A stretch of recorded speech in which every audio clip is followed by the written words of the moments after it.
Kozhikode DCC അധ്യക്ഷൻ telephone ലൈനിൽ ചേരുകയാണ്. ശ്രീ കെ പ്രവീൺകുമാർ, തെരഞ്ഞെടുപ്പ് അടുക്കുമ്പോൾ ഈ രീതിയിൽ സാമുദായിക ധ്രുവീകരണം ഉണ്ടാക്കുന്ന രീതിയിലുള്ള പ്രചാരണം അത് ഏത് പാർട്ടി ആയിക്കോട്ടെ ഏത് മുന്നണി ആയിക്കോട്ടെ അത് അനുവദിക്കാവുന്നതല്ല. ഈ കാഫിർ സ്ക്രീൻഷോട്ട് വിവാദം അതിൽ കൃത്യമായ ഒരു പ്രതിയെ കണ്ടെത്തിയാൽ തുടർന്നെങ്കിലും അങ്ങോട്ട് ഇത്തരം വിവാദങ്ങൾ ഉണ്ടാകാതിരിക്കും, അല്ലെങ്കിൽ അത്തരം നടപടികൾ ഉണ്ടാകാതിരിക്കുമെന്ന പ്രതീക്ഷയുണ്ടോ? ഇത് തീർത്തും സ്വാഗതാർഹമായ നടപടിയാണ്. കാരണം ഒരു വോട്ടിനു വേണ്ടി വർഗീയതയുമായി സന്ധി ചെയ്യില്ല എന്നുള്ള ഞങ്ങളുടെ ബഹുമാന്യനായ മുഖ്യമന്ത്രി ശ്രീ VD സതീശന്റെ പ്രഖ്യാപനമുണ്ട്. അത് വളരെ താല്പര്യത്തോടുകൂടി മതേതര കോളം കേരളം അതിന് കാതോർത്തത്. കാരണം അന്ന് ശ്രീ ഷാഫി പറമ്പിൽ വടകര ലോക്സഭയിലെ UDF സ്ഥാനാർത്ഥിയെ മത്സരിക്കുമ്പോൾ അദ്ദേഹത്തെ പരാജയപ്പെടുത്താനായി മറ്റൊരു വഴിയുമില്ലാതപ്പോഴാണ് വർഗീയ ധ്രുവീകരണത്തിന് വേണ്ടിക്കൊണ്ട് LDF ശ്രമിച്ചത്. ഒരുപക്ഷെ കേരള രാഷ്ട്രീയത്തിൽ ഒരിക്കൽ പോലും ചെയ്യാൻ പാടില്ലാത്ത, ചിന്തിക്കാൻ പോലും പാടില്ലാത്തൊരു പ്രവൃത്തിയാണ് അവരുടെ ഭാഗത്തുണ്ടായത്. ഇതിൽ നിയമ നടപടി ആവശ്യപ്പെട്ടുകൊണ്ട് അന്നത്തെ സ്ഥാനാർത്ഥിയും പിന്നീട് MP-യും അദ്ദേഹത്തിന്റെ ചീഫ് ഏജന്റായ ഞാനും ഇലക്ഷൻ കമ്മിറ്റി ചെയർമാനായ പാറക്കൽ അബ്ദുള്ളയും നിരവധിയായ പരാതികൾ പോലീസിന് കൊടുത്തിരുന്നു. ഒന്നിനും യാതൊരു ഫലമുണ്ടായില്ല. അവസാനം ഇതിൽ ഇരയായ യൂത്ത് ലീഗ് നേതാവ് ഹൈക്കോടതിയിൽ സമീപിച്ച് ഉത്തരവ് വാങ്ങിയിട്ട് പോലും ഒരു നടപടി ഉണ്ടായില്ല. കാരണം അതിന്റെ പിന്നിലെല്ലാം ഉണ്ടായിരുന്നത് അന്നത്തെ ഭരണകക്ഷിയായിരുന്നു. ഏതായാലും ഇന്ന് ബഹുമാനപ്പെട്ട ആഭ്യന്തരമന്ത്രിയുടെ തീരുമാനം വളരെ സന്തോഷത്തോടു കൂടിയാണ് കേരളം സ്വീകരിക്കുന്നത്. കാരണം വർഗീയ ധ്രുവീകരണം നടത്താൻ ശ്രമിച്ച ഈ ശക്തികളെ നിയമത്തിന്റെ മുന്നിൽ കൊണ്ടുവരാൻ മതേതര കേരളത്തിന് ബാധ്യതയുണ്ട്. ആ ബാധ്യതയാണ് ചരിത്രപരമായ ഒരു ദൗത്യമായി SIT അന്വേഷണത്തിലൂടെ ആഭ്യന്തരമന്ത്രി രമേശ് ചെന്നിത്തല നടത്തിയിരിക്കുന്നത്. ഇതേറെ സ്വാഗതാർഹമാണ്. മാത്രമല്ല, ഇനിയൊരു പ്രവണത, ഇത്തരമൊരു പ്രവണത ഒരാളിലും ഉണ്ടാവാതിരിക്കുന്ന രീതിയിലായിരിക്കണം ഇതിന്റെ അന്വേഷണം എന്നാണ് ഞങ്ങൾക്ക് പറയാനുള്ളത്. ശരി, ശ്രീ കെ പ്രവീൺകുമാർ, വളരെയധികം നന്ദി ഈ സമയം പ്രതികരിച്ചതിന്. എന്തായാലും UDF നേതാക്കൾ, MLA-മാർ വളരെ അനുകൂലമായി തന്നെ ഈ തീരുമാനത്തെ സ്വാഗതം ചെയ്യുകയാണ്. അജി കുഞ്ഞുമോൻ കോഴിക്കോട് നിന്ന് തുടരുന്നുണ്ട്. അജി, UDF നേതാക്കളുടെ പ്രതികരണങ്ങൾ നമ്മൾ കണ്ടു. കാഫിർ സ്ക്രീൻഷോട്ട് വിഷയത്തിൽ അത് കൃത്യമായൊരു അന്വേഷണം നടത്തി ആ കുറ്റക്കാരനാരാണെന്ന് കണ്ടെത്തണമെന്നവർ പറയുന്നു.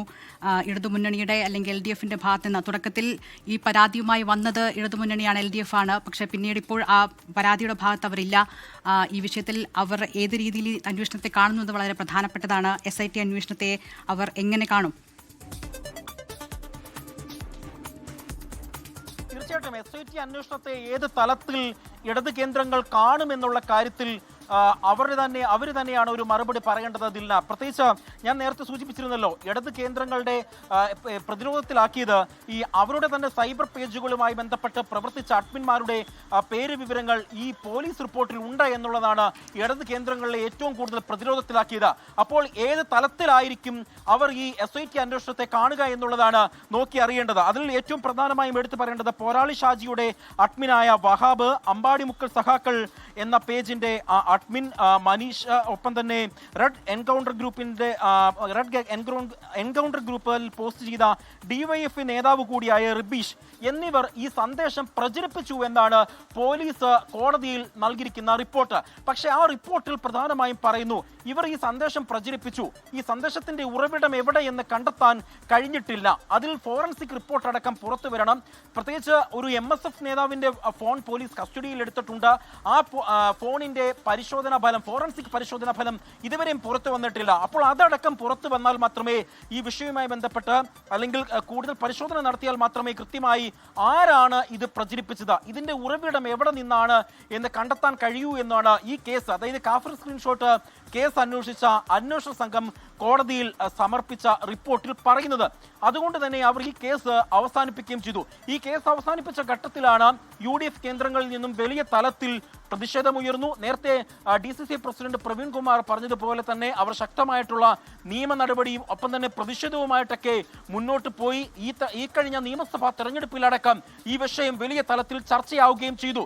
തുടർന്നാണ് ഈ ആഭ്യന്തരമന്ത്രിക്ക് രേഖാമൂലം കത്ത് നൽകുന്നു. ഈ കേസ് സമഗ്രമായി തന്നെ അന്വേഷിക്കണം, ഇതിന്റെ ഉറവിടം കണ്ടെത്തണമെന്ന് ആവശ്യപ്പെട്ടുകൊണ്ട് കത്ത് നൽകുന്നു. പാറക്കൽ അബ്ദുള്ള ആഭ്യന്തരമന്ത്രിക്ക് കത്ത് നൽകുന്നു.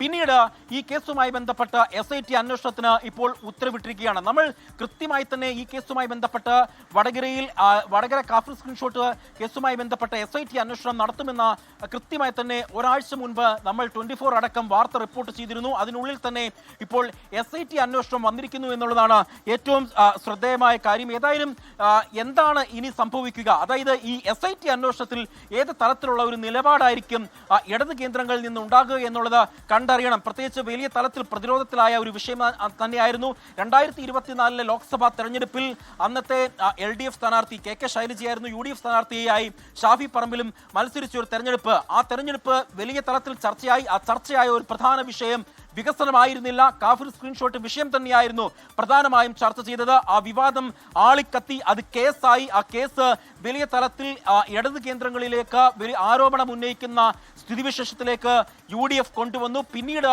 ഈ കഴിഞ്ഞ നിയമസഭാ തെരഞ്ഞെടുപ്പിലും പേരാമ്പ്രയിലെ UDF സ്ഥാനാർത്ഥിക്കെതിരെയും മറ്റൊരു തലത്തിലുള്ള വിമർശനവും ഉയരുന്നത് നമ്മൾ കണ്ടതാണ്. അപ്പോൾ ഇത്തരത്തിൽ വിവാദങ്ങൾ പടർന്നു പിടിക്കുന്ന ഒരു പശ്ചാത്തലം കൂടിയാണ് ഉണ്ടായത്. അതിനിടയിൽ ഈ SIT അന്വേഷണത്തിന് ഏത് തലത്തിലായിരിക്കും CPM കേന്ദ്രങ്ങൾ കാണുക എന്നുള്ളതാണ് ഇനി അറിയേണ്ടത്. ദിൽന,